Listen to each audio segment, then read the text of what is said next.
อะไรโอ้ยมา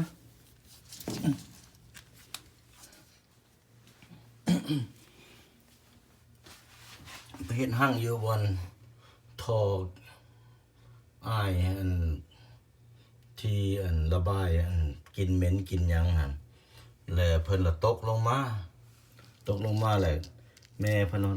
เสียงดังตึงตังอยู่เรื่อยๆเลยสอบหาลูกเพิ่นก็เลยมาลองมาไขเบิ่งอยู่บนอันนั้นมาไขเบิ่งอยู่บนอันทออันนี้เห็น2 ตัวโอ้เป็นตาหน่ายไปออกไปขอยสิปิดเจ้าก็สบายจะเข้ามาเฮ็ดห้างอยู่บัดนี้นะ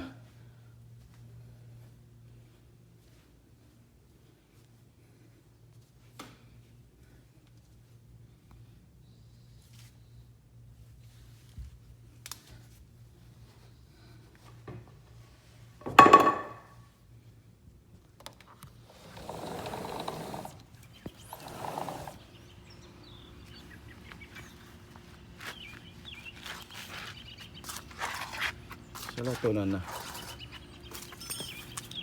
คุณพ่อแม่เพิ่นตึงตังสอบหาลูกเพิ่นอยู่ใช่ล่ะนี่เด้เอาไปหาหมู่เจ้านี่เด้ตัวนึงน่ะเด้2 ตัวโอ้ยได้ตน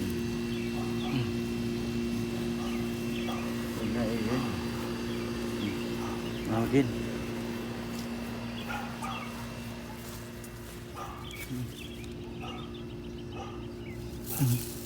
นี่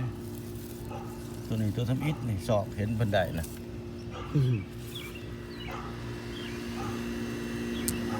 นี่ก็หากันอยู่พี่หนองมัน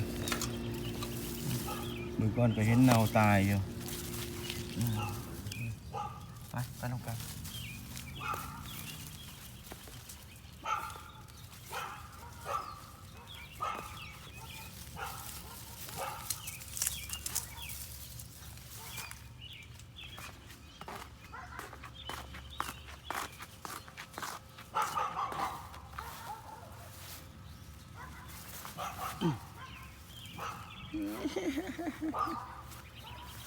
ขาดเป็นสิบตายท่านบ่เห็นกับบ่หูเลยโอ้ย